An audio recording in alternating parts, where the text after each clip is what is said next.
Good morning, and welcome to Craftin Curmudgeons. I'm Jason Mink, and I'll be your curmudgeon.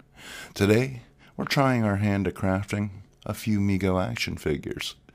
If you've been watching this channel for any length of time, then you're undoubtedly familiar with Mego. Mego's been producing licensed lines of action figures since the 1970s, most notably Planet of the Apes, Star Trek, and the world's greatest superheroes. Now, I've tried my hand at customs before. I crafted this Mego George Washington and our channel mascot, Captain OG, out of parts that I found, originals and reproductions. I'll tell you where to get those pieces in the links when we talk about them. But today, we're going to focus on these two figures right here. When I saw them at my local comic book shop, say it with me now, I figured I saw some potential in there that was more than just a couple figures that you could throw up on the shelf. I quite like the Candyman's coat, and, well, what can you say about Mask of the Red Death, Phantom of the Opera? He's just a splendid fella. Yes, he is. So these guys were just crying out for a little bit of curmudgeon customing, and so custom we shall. We're going to take them right off the card, and they come off the card surprisingly easy. Perhaps not so surprisingly, considering we attempted to shoot this once before. But hey, not a big deal, right? We're going to keep on rolling.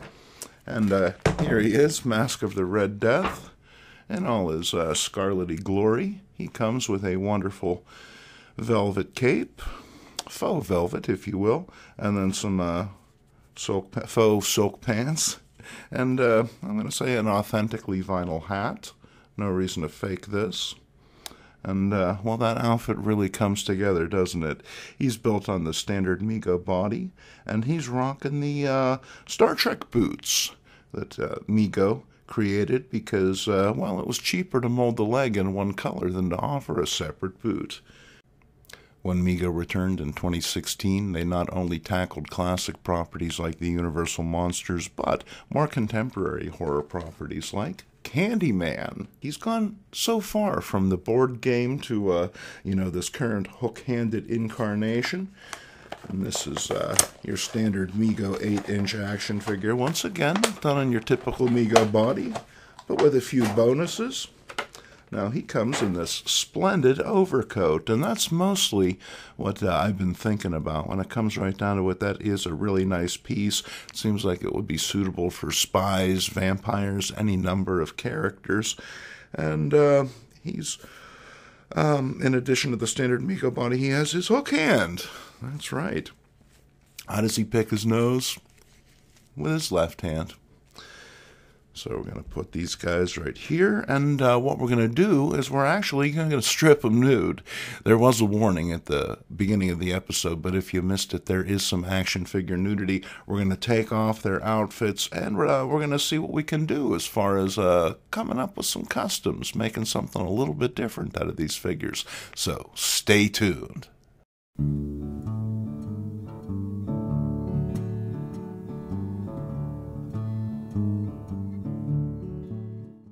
All right, we have the characters all stripped down and ready for action, so to speak.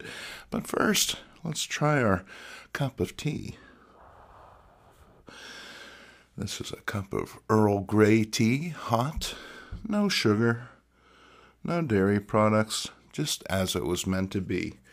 And it's Bigelow tea, don't you know? When you're in the mood to do a little bit of customizing, why, brew yourself up a cup of Bigelow tea. It's Bigalicious. Please make the check out to cash.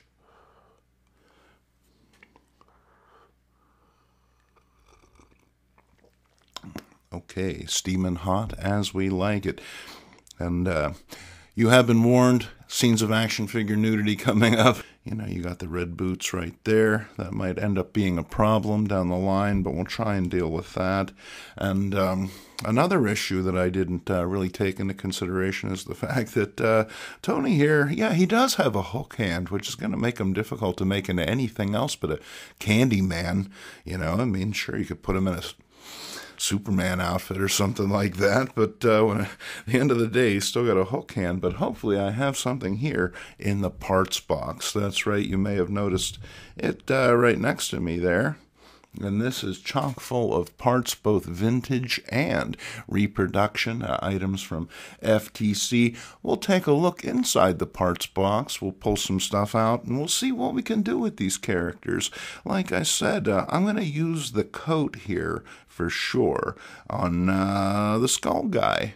Yeah, that's right. I think I might go for kind of like a secret agenty sort of thing, something along those lines. So let's make that happen. We'll be right back after we got him dudded out.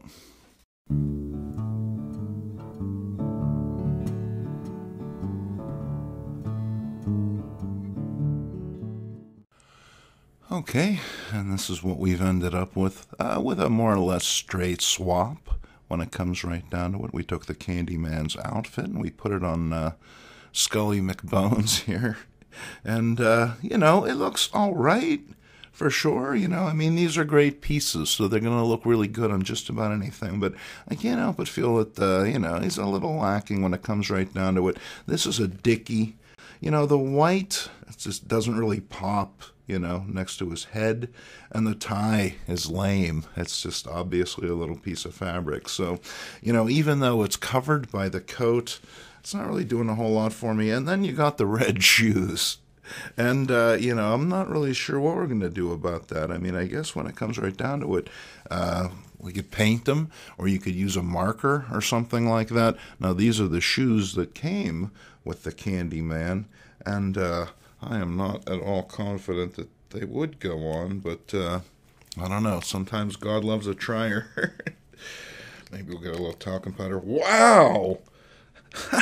They do go on! All right! Now we're cooking with gas, ladies and gentlemen. There we go. Oh, boom. Okay. Now he's definitely improved, but I still don't like that Dickie. So we're going to take off the overcoat here, and we're going to lose that. Now I rummaged through the box, and I found a number of things. I found a couple bodysuits, like I said, and we could try on a bodysuit, but I got this black t-shirt here.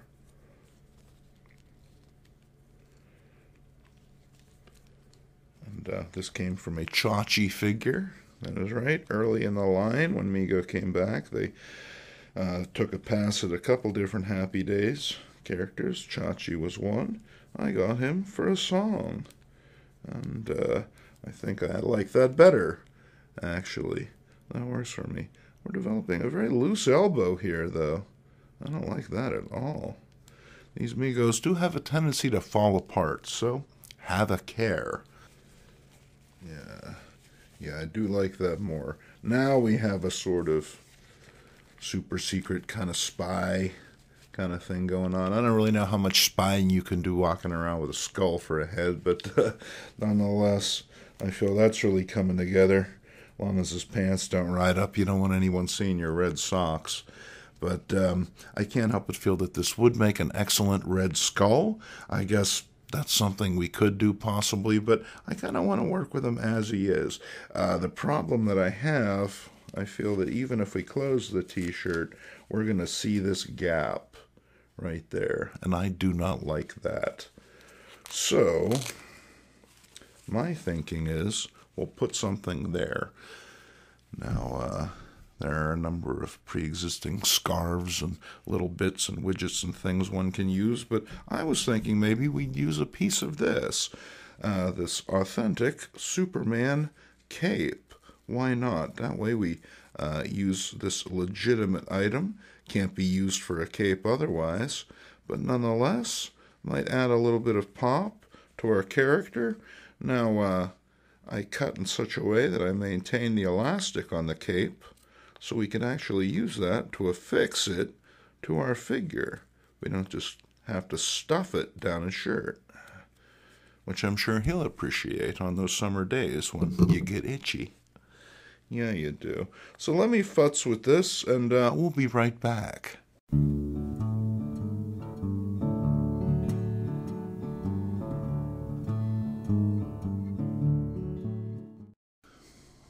Alright, I've been fooling around off camera for about 20 minutes and I just can't seem to get this thing to work as a scarf.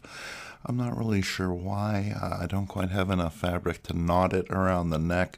I can't get it to really hang naturally. It's just not working for me when it comes right down to it. I thought a little splash of red would really liven things up, but I don't know. Unless I can come up with a better option, I'm just going to have to get rid of it. You know, sometimes these things just don't work out. Alright, so in the end, what we chose to do is we took a simple piece of black felt and we wrapped it around the exposed section of his neck so that none of the white of the chest was showing. This basically makes the figure look much neater. Now granted, it is still a touch monochromatic. I'm sure I could take his shoes off, but maybe, I don't know. See, I feel that's a touch too Carmen Sandiego when it comes right down to it. You know, I was thinking spy, but maybe not that kind of spy. But then I came across this. And skulls and top hats, that's a pretty magic combination.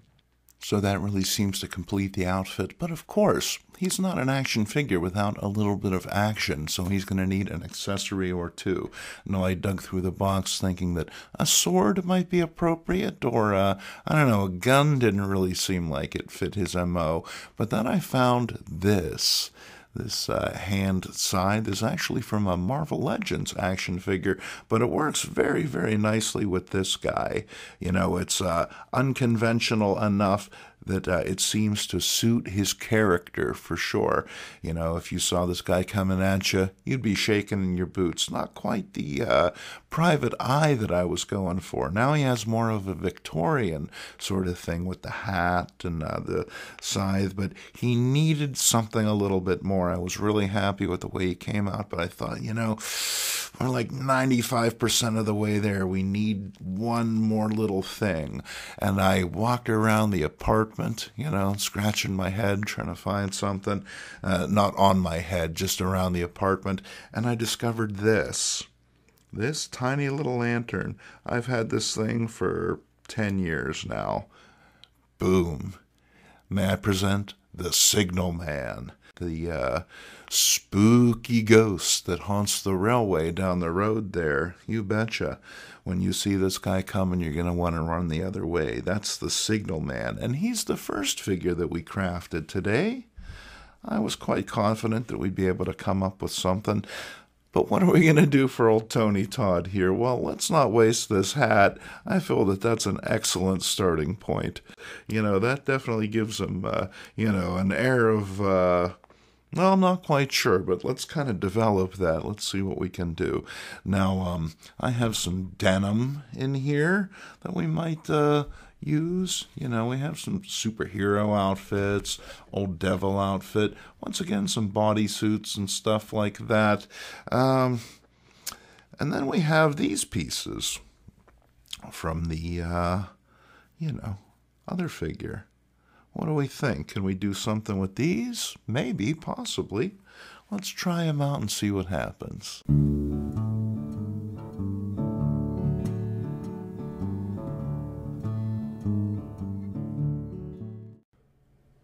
Okay, and here is a straight swap of the Mask of the Red Death's uniform onto Tony Todd Candyman. And, well, I don't know. It's not the worst thing in the world, I guess. Has kind of like a disco grandfather sort of thing going on. Godfather, disco godfather. And, you know, he doesn't have to be in his bare feet. We have a choice of boot options. We have red. We have Batman blue. Captain Marvel's yellow. That's kind of nice. And then, how about some Parliament Funkadelic silver boots? Now, these come from the Mego Ultraman, and I do like them, but the reason I took them off Ultraman is they have this sort of weird heel. Figure doesn't stand right wearing them. And then I also have some just regular black shoes. So, you know, we're going to chomp around, you know, we're going to look through the parts box. We're going to see what we can find. So when it comes right down to it, our best choices are this yellow jumpsuit, I think, and the red trousers. And, you know, our boot choices aren't exactly inspired. You know, the silver is a better choice than the blue. But, you know, part of me Sort of likes the yellow socks. Our best route seems to be the black moccasin-style slippers with a gold accent around the cuffs. And hey, why not throw one around the waist, just to really tie things together? So yeah, with the hat, I feel that we're definitely on to something. I tried on a couple different top coats, black ones, gray ones, superhero outfits, a denim jacket. None of those things really hit the mark as far as it goes. Starting to feel a little lost. And then I found this. Yes. Now we're getting somewhere. That is exactly what we've been looking for. I really like this color combination. The red, the yellow, and the blue with the gold accents really, really pops. Like I said, I'm not crazy about that scallop neck. We're going to do something about that. Remember that piece of fabric that we created earlier for the signal man? We're going to wrap this around this guy's neck, create a little collar for him, perhaps create a couple more accents on the outfit, and, really get him up to speed.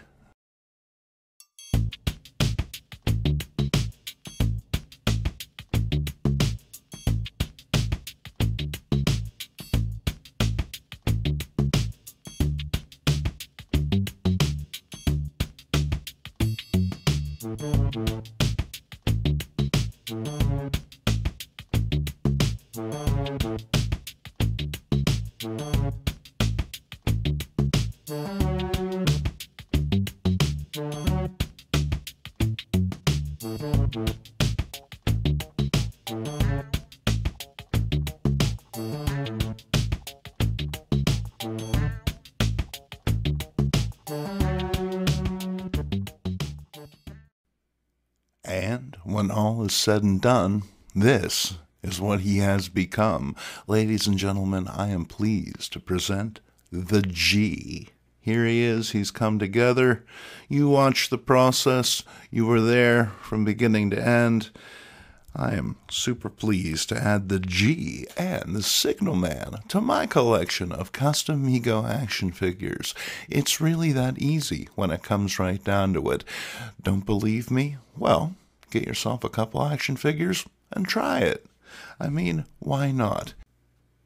Thank you for joining us for this episode. I have been your curmudgeon, Jason Mink. My tea has gone cold, so until the next time, keep on crafting.